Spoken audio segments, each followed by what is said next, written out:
Hi guys, thank you for joining Christina Ministries. I just did like a 5 minute long video and all of a sudden it just stopped. And I was like, if that is not the devil, I don't know what is. Like, I actually went back to retrieve the video and it's not even there. So, the interesting thing about this is that I was actually giving a very heartfelt kind of testimony, I guess you will, about the death of my parents and how during this quarantine time, I'm really trying to utilize this time to really go through my grief process, which is something that I think that we're all dealing with right now because there's been so much death. Like, even if it doesn't impact you directly, like, how can it not bother you when you turn on the news or you get your alert on your phone about how many people have died in your community and overnight? So the grief process is certainly a difficult one. When I lost both my parents a couple years ago, first my dad, he passed from Parkinson's disease. So with his death, in a weird way, I felt I was more prepared for his death because he was going through such a difficult time and his health was like getting significantly worse like by the day. So when he passed, he was saved. He had changed his life completely around. And I was really proud of the work that my dad put into his spiritual journey. And so when he passed on, I had the pleasure of like delivering part of the eulogy speech at the church in Ohio. And at the time he was living in Ohio, and it was really a beautiful homecoming service for my dad. And, it was sad, and, I miss him every day.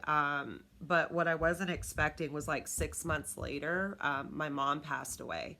And the crazy thing about that is, like, I just spoke to her, like, I want to say I just spoke to her like the night before, which was so crazy. But I spoke to my mom and she was good and she seemed happy, and then she didn't wake up.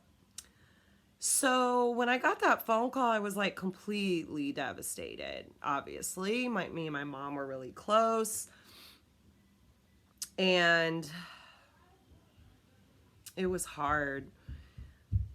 I thought maybe a heart attack or something, like she died in her sleep, because she had been telling me like previously that there were some heart concerns and some blood pressure issues and things like that. So, I thought it was a heart attack. And so I was waiting on the coroner's report to come back to tell me, you know, exactly what happened. And it turns out that my mom actually died from an accidental overdose of methamphetamine. So it was like a double whammy, because like I knew my mom had for years struggled with addiction. That did not come as a total surprise, but then again it did, because I'm pretty sure it was just like a relapse. It wasn't something that she was actively fighting with that demon. But man, I tell you, addiction sucks. It just sucks. I mean, everything pertaining to my ministry and my calling, it all leads up to this. It all leads up to this crossroads about how you choose to live your life. Sorry, y'all.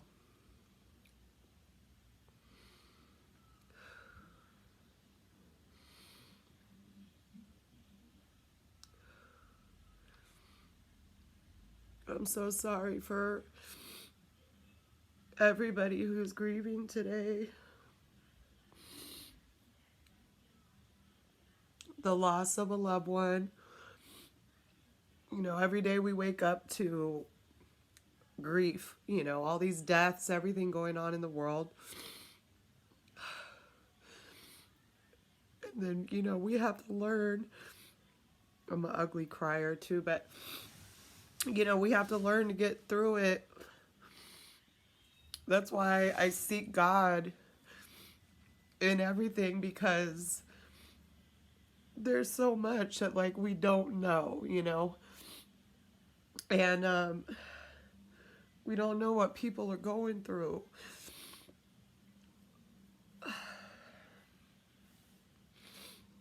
And I don't know if I'll ever post this video, but for some reason God just called me to just let you guys know that, you know, we're all going through something. Like, we're all going through stuff, you know?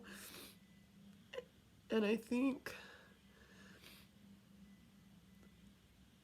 that's why I love so hard.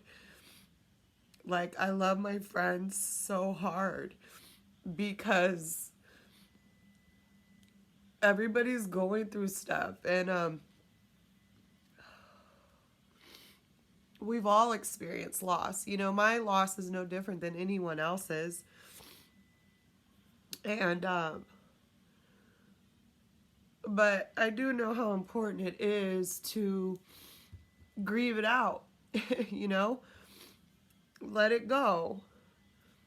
And I think for those of you that are struggling with addiction, I'm just going to encourage you to back off. You know, stop doing the things that are not serving you and that are not totally helpful to you, you know? You have to decide your level of involvement with drugs and alcohol. You know, don't let it succumb you. Don't let it take over your life, you know? And I know it's so much easier for me to say than for you to do, but God, you know, with Christ, all things are possible.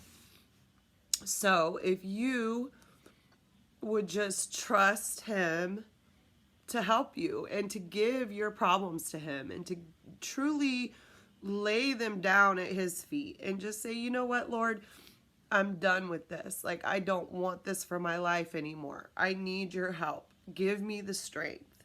He will. He will.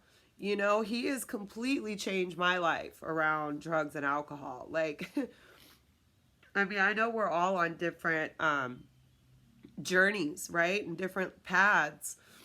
But I asked Him to take away cigarettes from me in 2009, and I haven't smoked since. In alcohol, you know, I mean, yeah, occasionally I might have a beer or a glass of wine, but when I say occasionally, I mean like once a month, if that. Because I know that ultimately drinking is probably not the best thing for my health for type 1 diabetes. I mean, in fact, I have heard of people drinking and like not waking up and like going into diabetic comas. So if I knew this, then why would I do it? You know, I have these children to live for. I have a lot to live for, and so do you. So today I'm just encouraging you to work on your addictions, whatever they are. You know, could be porn, could be sex, could be weed, drugs, alcohol, you know, whatever it is. Just like give it over to God. Say, look, I want to be clean. I want to be sober. I want to be like you, Jesus. And He will develop you into that. But you have to be willing. You have to be willing to lay those issues down at His feet and let go. And trust God that He is going to make you better. So that is my prayer for all of y'all today, is to be sober. Okay? I wish I could give a more positive message today, but I thought it was important to just share some of my testimony with you so that you understand that nobody in this world is unscathed. Nobody is perfect. We're all dealing with our demons. But I thank God that every day He strengthens me and will strengthen you to get through it. And day by day, you will get sober and you will get strong. And you will love your life. You will look at yourself in the mirror and you will say, thank you, Jesus. Thank you.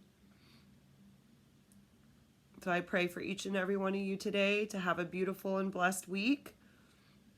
Please continue to support the ministry or visit the webpage at http://jcministries.site123.me. Thank you.